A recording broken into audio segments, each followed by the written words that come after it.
Here's a provocative question. Name the biggest stories of the century for Southeast Texas.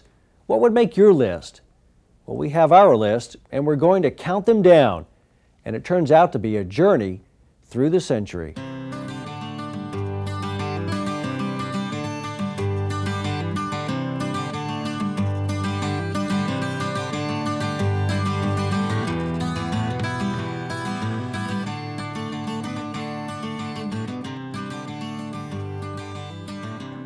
Before we start, let me explain how we came up with a list of stories of the century.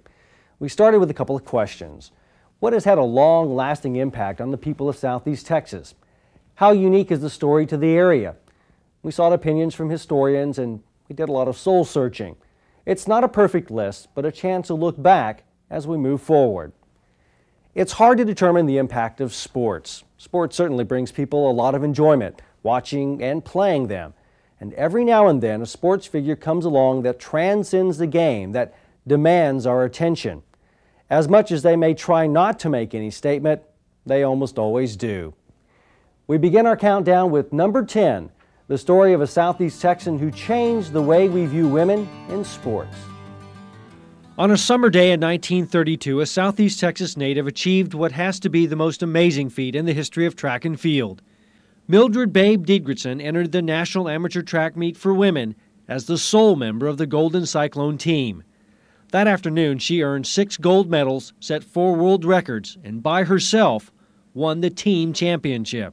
Babe Didrikson Zaharias was a tremendous competitor, and I think that she tried to excel in everything she did, and she did. Mildred Didrikson was born in 1911, the daughter of Norwegian immigrants.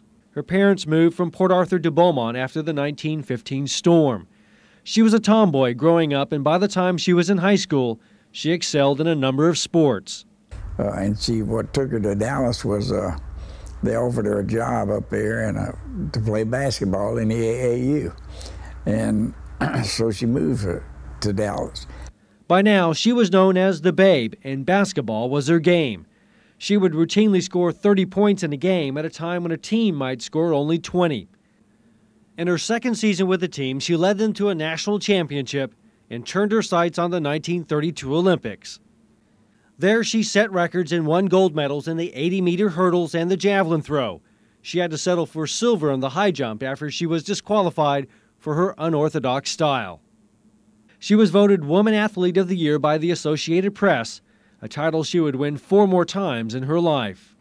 Then to win the 2 gold medals and a silver medal in the 32 Olympics was absolutely, I think, the apex of her notoriety. From then on, she became a real recognized person for her achievements athletically. Next, the Babe used her notoriety to earn a living at a time when there were no professional sports opportunities for women. She made public appearances, performed in various exhibitions including billiards, and barnstormed the country with a baseball team of men who sported beards and played on donkeys. She also discovered the sport that would carry her through the rest of her life, golf. She would dominate that sport like she did all the rest. And she excelled, did well, won 17 straight tournaments and things of this nature. She used to have corns on her hand, you know, where she'd grip the club. She'd practice so much. She would, for the lack of another word, a fierce competitor. In 1938, the Babe married professional wrestler George Zaharias. She went on to popularize women's golf and help establish the LPGA. The couple lived in Florida, but Beaumont was always home to the Babe.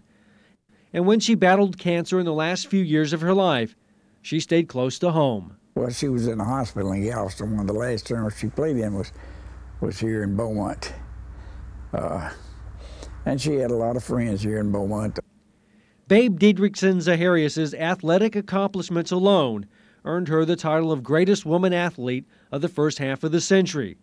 But her contribution was in how she lived her life. She refused to conform to a ladylike image, and she was the subject of rumor and innuendo concerning her sex and femininity. Through all this, she kept playing the game and winning. She changed forever the way we see women athletes.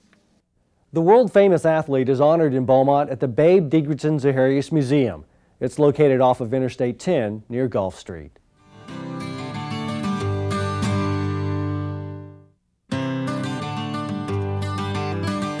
It reads like a who's who of Jefferson County, the news story surrounding the James Committee investigation. By the time the story played out, elected officials would lose their jobs and vice would be driven underground. That story makes our list of top stories of the century for Southeast Texas as number 9. And how we see those times is really a matter of perspective. When the James Committee said it found flourishing in Jefferson County the oldest, largest, and best organized vice operation in the state, it was referring to places like this, the Dixie Hotel. The Dixie was the most upscale of the bordellos operating in downtown Beaumont. 5 gambling houses operated nearby. There were more bordellos and casinos operating out in the county and in Port Arthur. It was a source of embarrassment, you know, and people just didn't really want to talk about it. And there was a lot of people who are still in Beaumont that suffered from this, whose family members were indicted or, you know, who got kind of swept up in it. And this Austin attorney grew up in Beaumont without hearing much about the James Committee. I met Mr. James when I was writing this paper. She researched the story for a thesis paper that she hopes to turn into a book. I think that he was quite politically ambitious, but I think he was one of these people that was just absolutely convinced of what was right and what was wrong. In the first week of January 1961, Dallas State Representative Tom James held a 3-day hearing in Beaumont on vice operations in Jefferson County. The hearings were broadcast live on radio and television. More than 50 witnesses testified.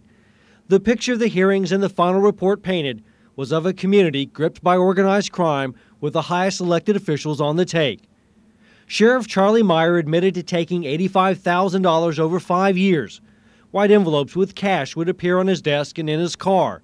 He didn't know where they came from.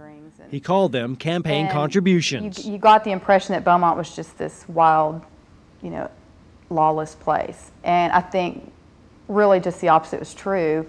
Not that it was probably a pretty safe place because the sheriff knew just about everything that was going on and he knew just about everybody's business. And the dangerous elements in Beaumont were kept neatly tucked into a little area. In the end, the police chiefs of Beaumont and Port Arthur would lose their jobs. The state suspended Jefferson County District Attorney Ramey Griffin. He stood trial to remove him from office, with the jury hung after only 3 hours and 40 minutes of deliberations. He would resign before his second trial and continue to practice law here for years. Charlie Meyer would be indicted, fight removal from office, only to be beaten by Dick Culbertson in the next election. Meyer moved away. The indictment would be dropped from the books years later. There was no question that places like the Dixie operated in the open for years. But what still remains murky is whether organized crime was behind the vice operations.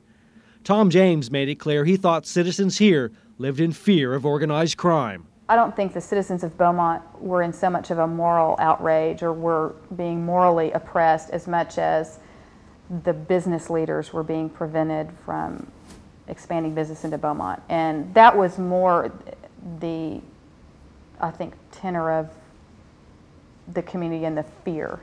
But as far as the local citizens, I just don't think they gave it much thought. We're left with very little evidence of the days before the James Committee. The Boston Hotel, once part of the Crockett Street Red Light District, now houses law offices. The Dixie is scheduled for renovation. But ask Southeast Texans who were there, and they'll tell you stories, and maybe even whisper a few secrets.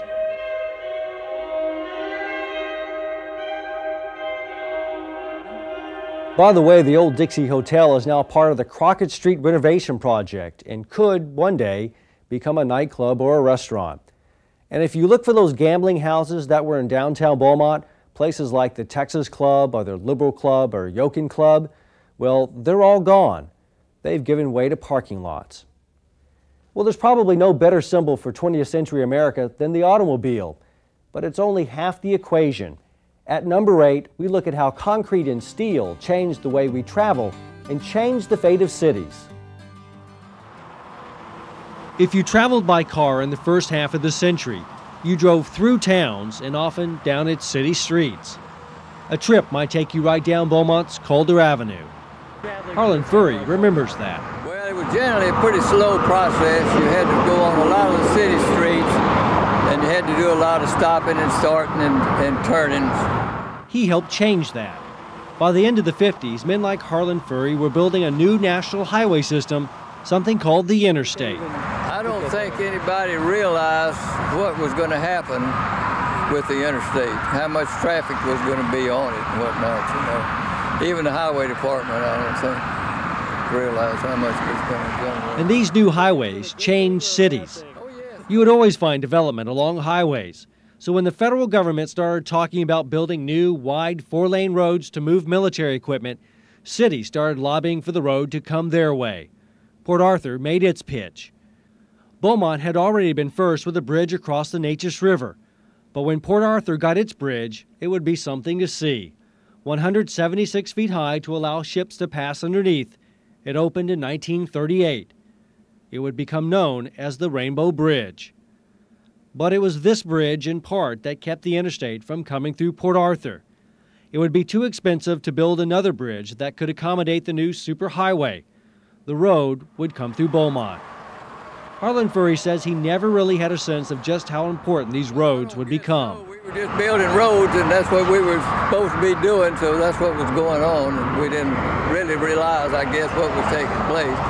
And of course, then when it became the interstate, you know, then it was connected all over the United States then.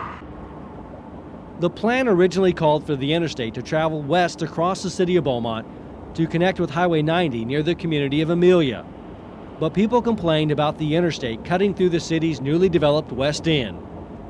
So instead, the new road took a sharp turn and crossed the city from north to south. Some 30 years later, the highway department would have to straighten out that curve. The highway department built I-10 across the city in sections as money became available. The people had a lot of patience back there in those days, and we'd be working on section highway. We might have to stop everybody for 15, 20 minutes. Nobody got upset. They'd just stay there and talk to you and whatnot till we got the road cleared up to where they could go ahead and go. The interstate changed the way we travel. People and goods now travel over the roadways instead of the railways. Today, we think nothing of driving to Houston or across the country. Well, I'd hate for you to have to weave through Beaumont now. It made our world a little smaller and a whole lot faster. At one time, plans called for Highway 90 to go right down 11th Street in Beaumont. But those plans were ditched as engineers began designing the Highway 90 6996 exchange. The Highway 90 project evolved into Interstate 10 and, well, you get the idea. Those highway guys had to roll with it.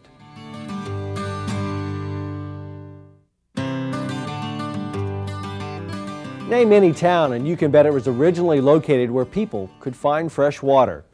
But these days, most of us don't think twice about the water that comes out of the tap. So making our list at number 7, the story of a project that guaranteed a future for Southeast Texans. Will Kirkpatrick has been a fishing guide on Sam Rayburn Reservoir for almost 30 years. You know, last year they had 6 bass over 13 pounds come out of here. He now lives on the lake and knows how important it is to the Jasper economy. You know, recreation is just a byproduct. It's just a little added incentive to having the reservoir. It's good for the economy, the local economies, but it's not what it was put here for. But he also knows the real value of this lake has nothing to do with fishing. It's the lake that holds back the ocean. Southeast Texas waterways were dredged years ago to give ocean-going ships access to inland ports. That also allows tidal action to bring salt water up the rivers. Some rice farmers started their crops in the spring of the year when the rivers were flowing well and couldn't finish them because salt water came up and stopped them from irrigating their crops. The Lower Neches Valley Authority formed in the early 30s to supply fresh water to rice farmers. It now delivers fresh water to all cities in Jefferson County except for Beaumont, as well as to refineries and petrochemical plants. The LNVA recognized early on that what it needed was a large body of fresh water to maintain a constant stream that could hold back the salt water. In other words, Southeast Texas needed a lake. We knew that in the 30s, that when we were created, that something had to be done to remedy this situation, or the Golden Triangle would not exist today if we had not. The U.S. Army Corps of Engineers began construction on what was then called the McGee Bend Dam in the mid-50s. It would take 10 years to construct a 3-mile-long earthen dam, spillway, and powerhouse. The lower end of the lake was cleared of timber, and cemeteries had to be moved.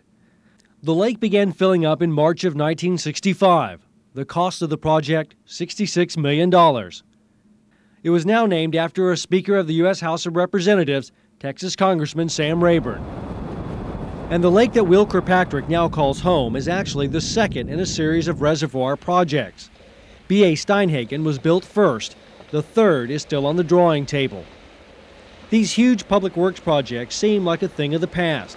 But Tommy Hebert can see the day when we build lakes again. And if the state of Texas water resources decline to the extent that they think that they will because of an increased demand by exploding population, they're predicting our population is going to double in the next 20 years, then something is going to have to be done to insert a little reason in these very, very elaborate permitting processes in order for us to keep ahead of the game.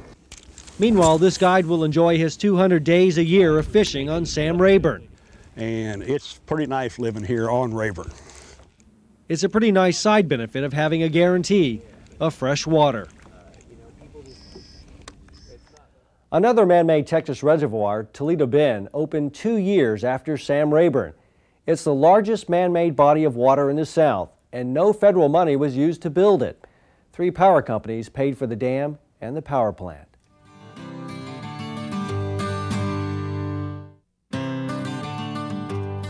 Most of the year we enjoy mild weather, but as you know, the summers here can be unbearable. That hasn't changed, but how we cope with the heat has. And in our countdown of top stories of the century for Southeast Texas, we're at number 6. We'll look back at one invention that must have seemed like a miracle.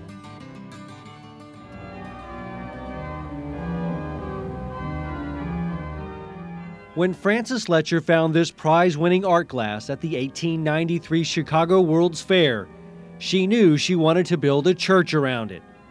It would take almost 20 years, and she never disclosed the cost. But she left as a legacy this beautiful church on Green Avenue in Orange. There's no windows here that can be opened anywhere in this room, that's right.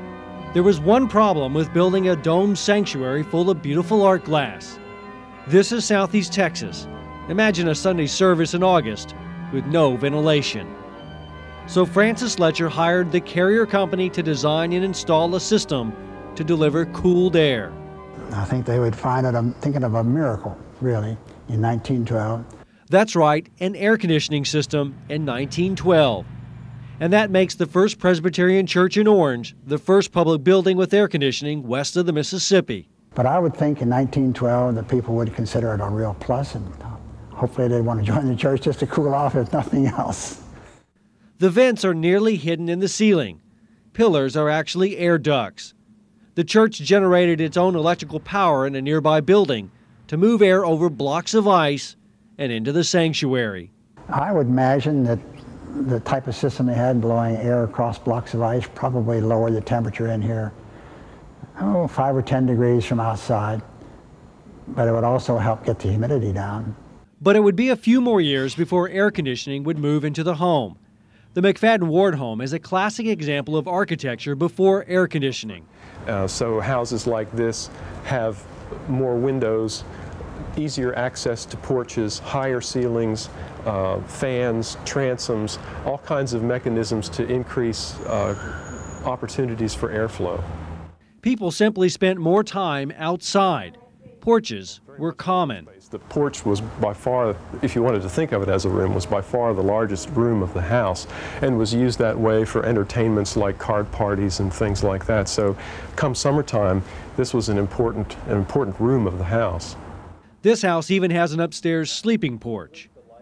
Imagine the fascination when this house got its first air conditioner in the late 30s. And there are diary entries that we have that talk about how fast the room was cooling and how much cooler it was in that room than the adjacent rooms and so forth. And so people were certainly very intrigued with the idea and very grateful for the increased comfort. The real rise of the South has more to do with air conditioning than with Southern pride. Absolutely. I don't think there's any question that what they call the Sun Belt population growth had a lot to do with the growth of air conditioning. No question. And on a hot summer day, who among us doesn't give a little silent thanks for air conditioning? Both the McFadden Ward House in Beaumont and the First Presbyterian Church in Orange are available for tours. And you can feel free to do that any time of year. As you know, both historical places have air conditioning. The First Presbyterian Church has upgraded its air conditioning system at least twice in this century. The McFadden Ward home was not completely air conditioned until it became a museum. Well, if you had to pick what put Southeast Texas on the map, you'd probably say oil. But the fact is, you might want to rethink that choice. And making our list at number 5, we have the story of an industry that built Southeast Texas before the days of oil. 7 years into the 20th century, the largest industry in Southeast Texas would reach its peak. In 1907, the Texas timber industry produced 2.25 million board feet of lumber. It would never again produce that much building material. Probably the biggest customer of lumber forest products at the turn of the century and into probably the 1930s would be the railroads. The forest here seemed endless. Settlers found enormous longleaf pines and even larger 1,000-year-old cypress trees. Those cypress trees were so big that in order to cut them down, they had to build scaffolding around the bases because the saws were not long enough to reach through the trees. Men, both black and white, could find work. Beaumont experienced its most dramatic population increase in the decade before the 1901 oil boom. The Neches and Sabine rivers provided a way to deliver logs to Beaumont and Orange, sawmill towns, connected to Houston by rail. It was almost a seasonal occupation in the early days. You couldn't float logs if the river's too low, and you couldn't really float them if it was too high either, because they would get out of control, float off into some bayou somewhere, get lost, or just would float downriver and bypass the mills. The timber companies needed a new way to do business. Tyler County native John Henry Kirby enticed Eastern capitalists to build a railroad north out of Beaumont. He named his first stop after one of those capitalists, a man named Silsby, and extended the rail to a town he helped lay out, Kirbyville. Kirby then sold the railway to the Santa Fe Main Line. Part of the payment was a $10 million loan. He bought 14 sawmills, mostly in Southeast Texas, including 3 in Beaumont. He paid off this $10 million loan in, what does the Santa Fe Railroad need most? Cross ties. He formed the Kirby Lumber Company in 1901, and he would immediately close 2 sawmills in Beaumont and move northward. The company peaked between 1910 and 1920, operating 12 mills, 5 logging camps, and employing more than 16,000 people. That would change for Kirby and other lumber companies in the Great Depression. Much of their assets was in land, and by the 1930s their land was, for their purposes, useless because it didn't have any trees on it. They had cut them all. In many cases, companies such as Southern Pine Lumber Company, which is now today Temple Inland, sold some of their lands to the federal government. The federal government now owned tracts of barren and badly eroding land. Men were without work. So President Roosevelt established the Civilian Conservation Corps. Unmarried men between the ages of 18 and 25 were eligible. They served in military-style camps, earning $30 a month. $25 had to be sent home. They replanted the lands that would become the National Forest. By 1938, certainly, there was already a proposal for a national park. So they could see the rapid removal taking place. And in light of the longevity of the bald cypress trees, it's not something you replace overnight.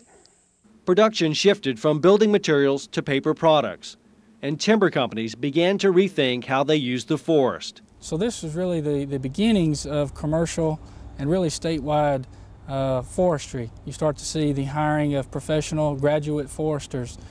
4 decades would pass before Congress established a national park in the woods that once seemed endless. Today, the Big Thicket National Preserve protects only a fraction of what once was the Big Thicket.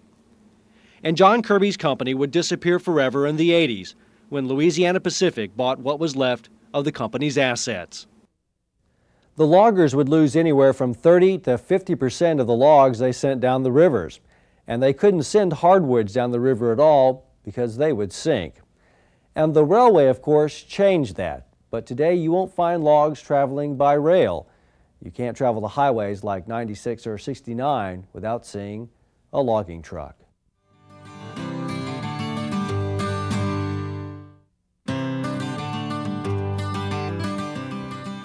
Just about everybody around here has heard of the Spindletop oil discovery, but have you heard of the second Spindletop?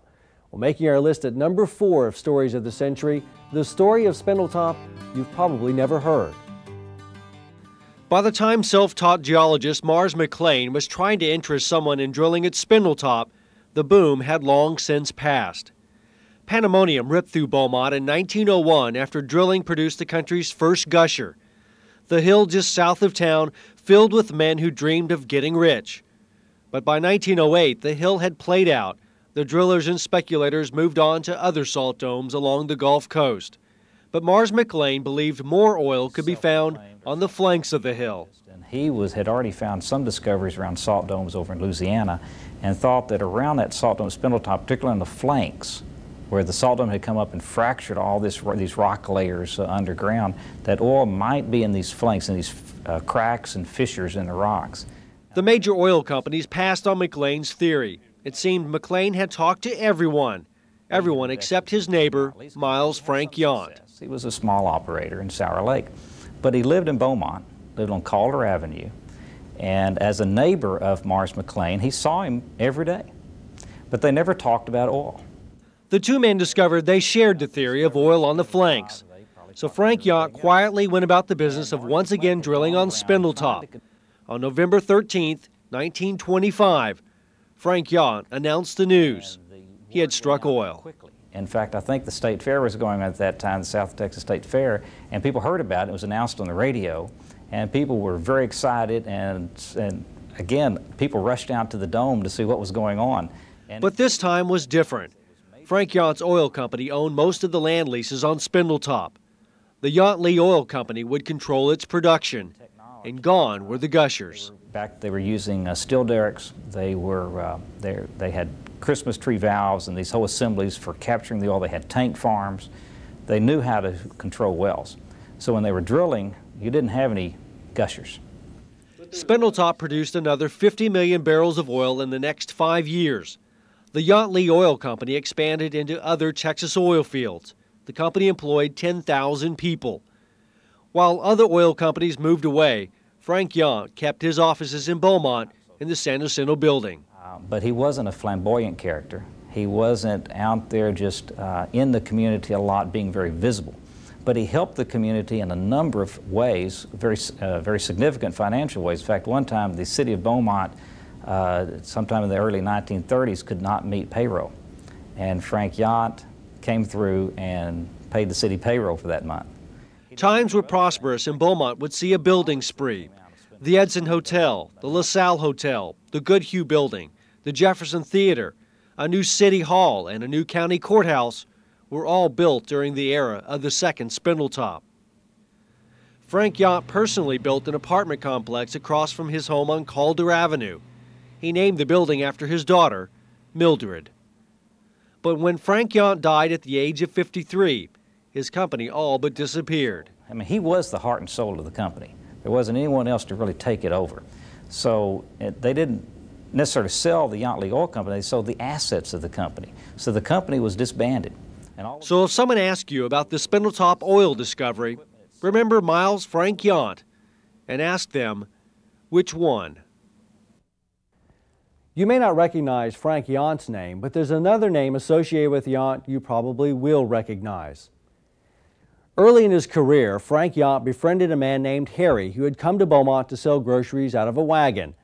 Yount trusted his friend Harry, and Harry became the secretary-treasurer of Yount's company. When Yount was raising money for his exploration of Southeast Texas oil fields, he asked Harry to buy stock in the company.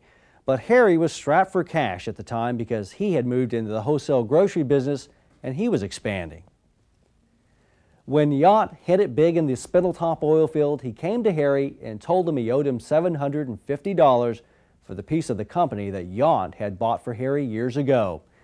That $750 investment turned into millions. And Harry's last name? Well, it was Phelan. Harry Phelan.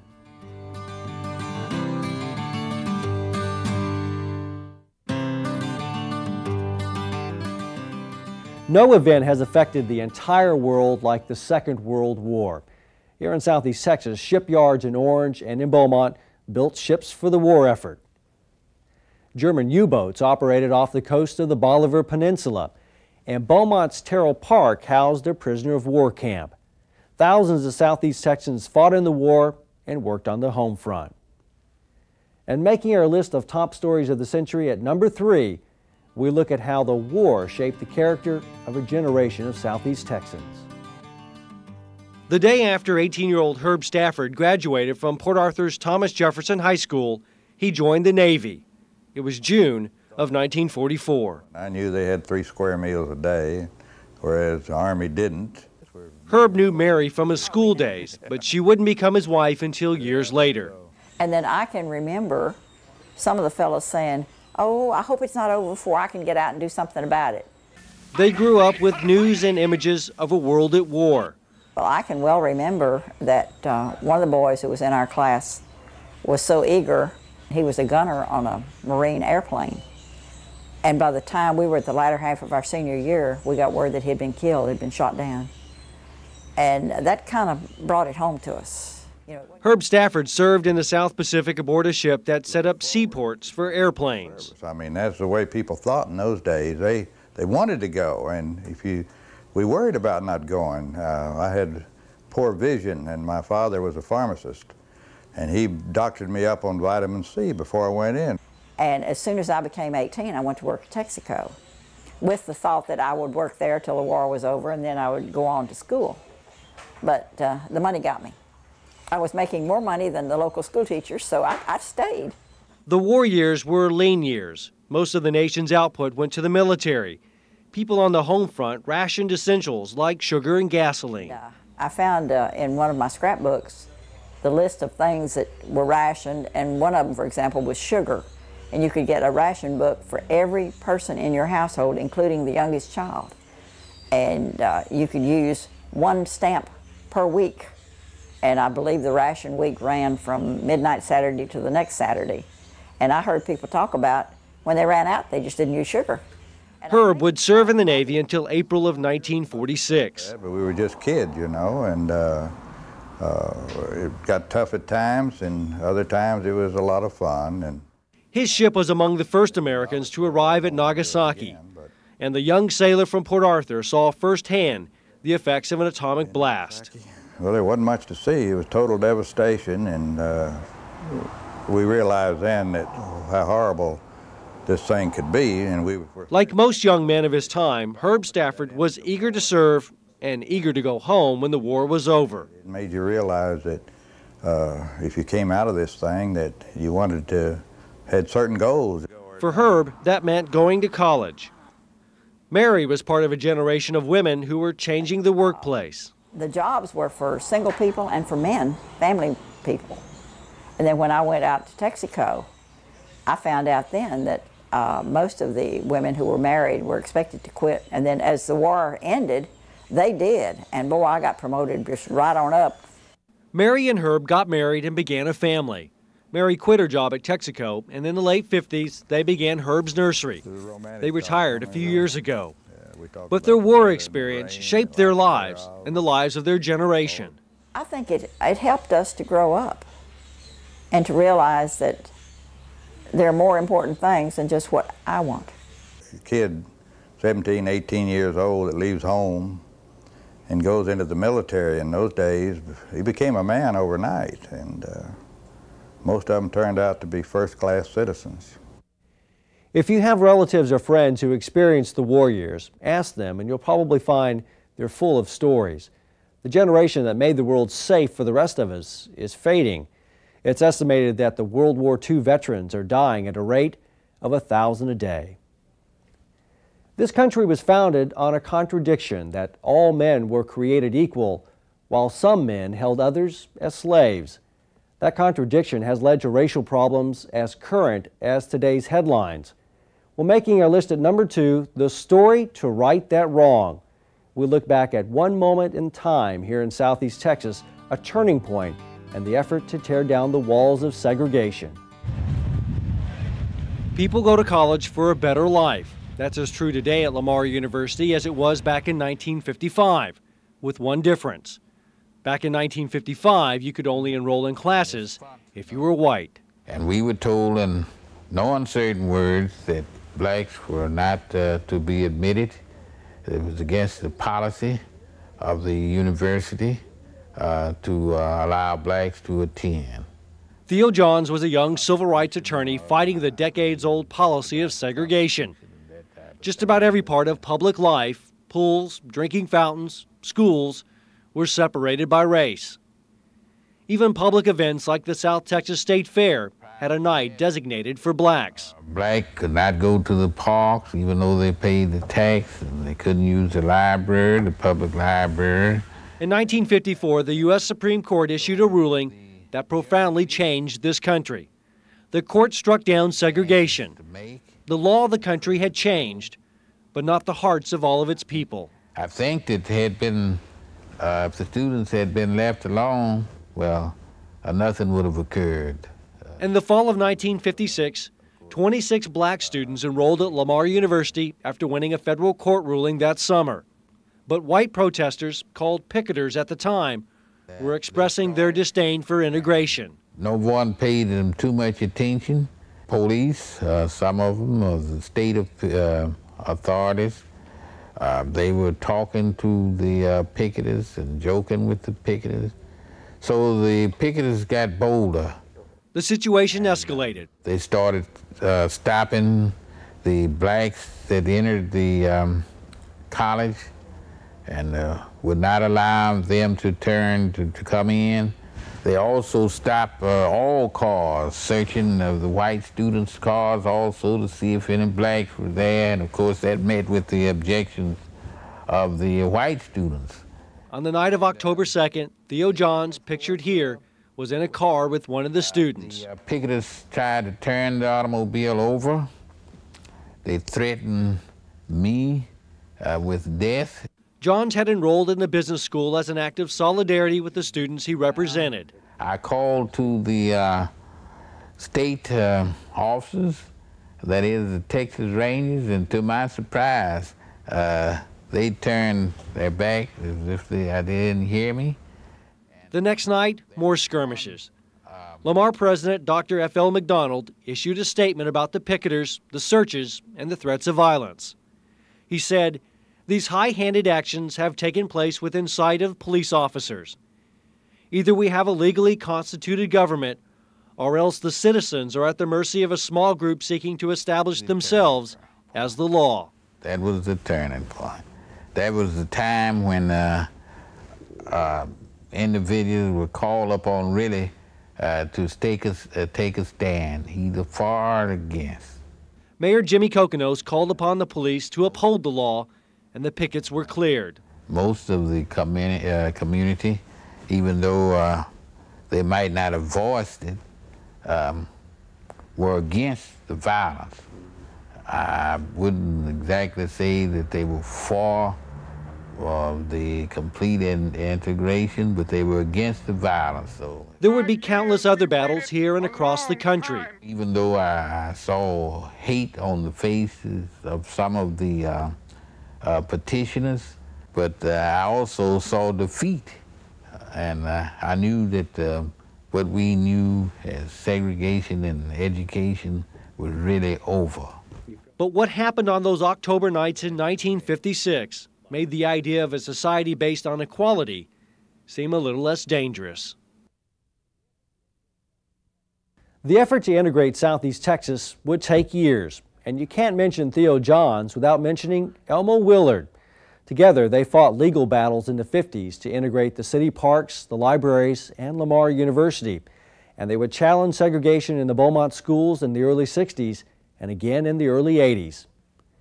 And Beaumont would elect Calvin Williams, its first black city councilman, in the early 70s. And Jefferson County would elect its first black commissioner when Ed Moore won his bid in 1987. And David Moore would become the city's first black mayor, and that wouldn't happen until this decade.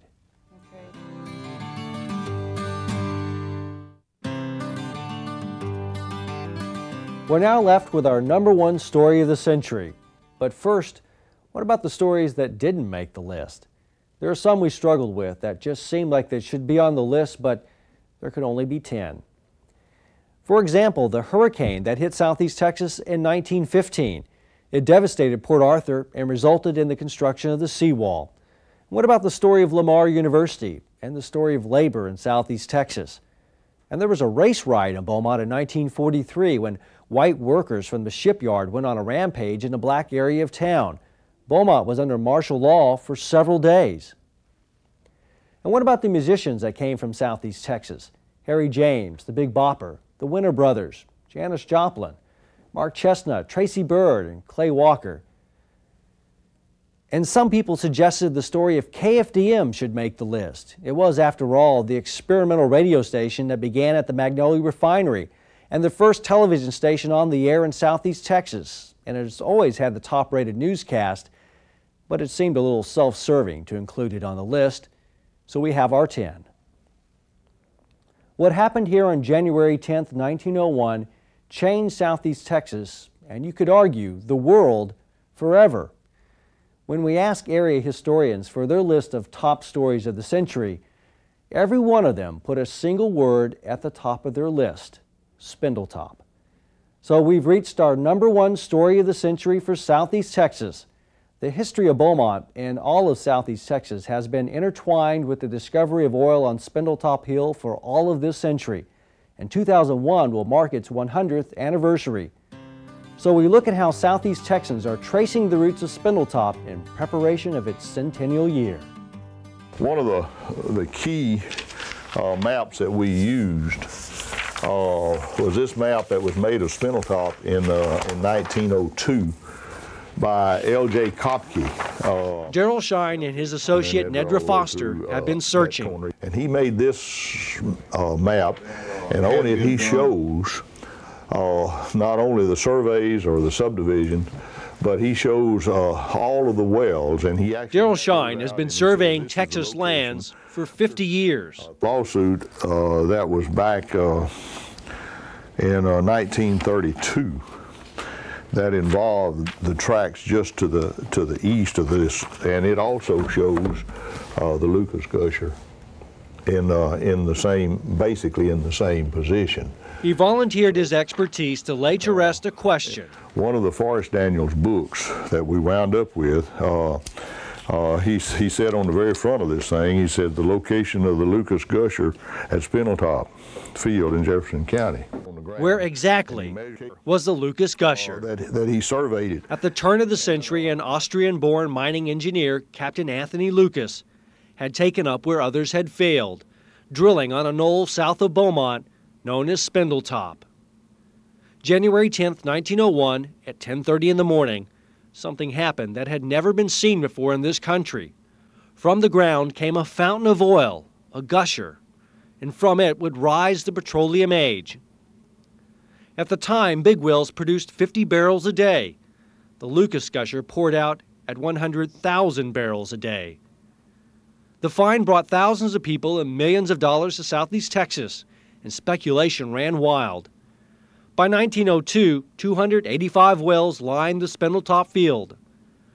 The field would play out in a few years, but the technology, money, and the dreams sparked by Spindletop would spread to other Texas oil fields. The boom days would leave behind the backbone of the southeast Texas economy, the oil and petrochemical industry. And for the first time, the world would see oil as a cheap and plentiful fuel for ships, trains, and soon the automobile.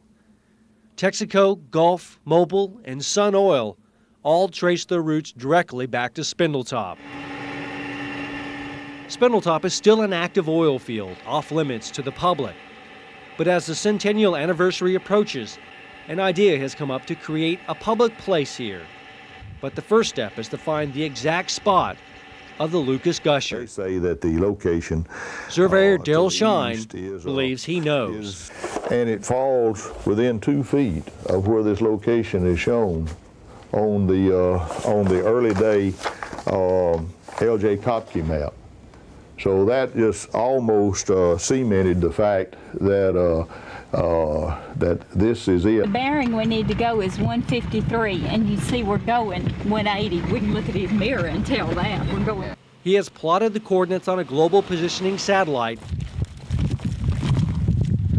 and he has retraced the steps of all the known surveyors before him. 100 feet away. And as it turns out, it was right where people have said it was all along. Back in 1941, 40 years after the Lucas Gusher, a monument was placed on the spot. The monument has been moved, but its foundation still rests on the Spindletop field. That's true. And when this surveyor says this is the spot, that's as good as it gets. This is the place. So right here, so many years ago, oil would gush from the earth and change the world.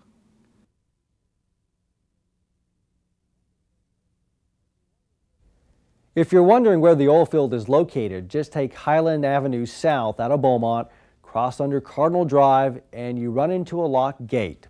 Beyond that gate is a Spindletop oil field. It's private property, and if you go there, you're trespassing.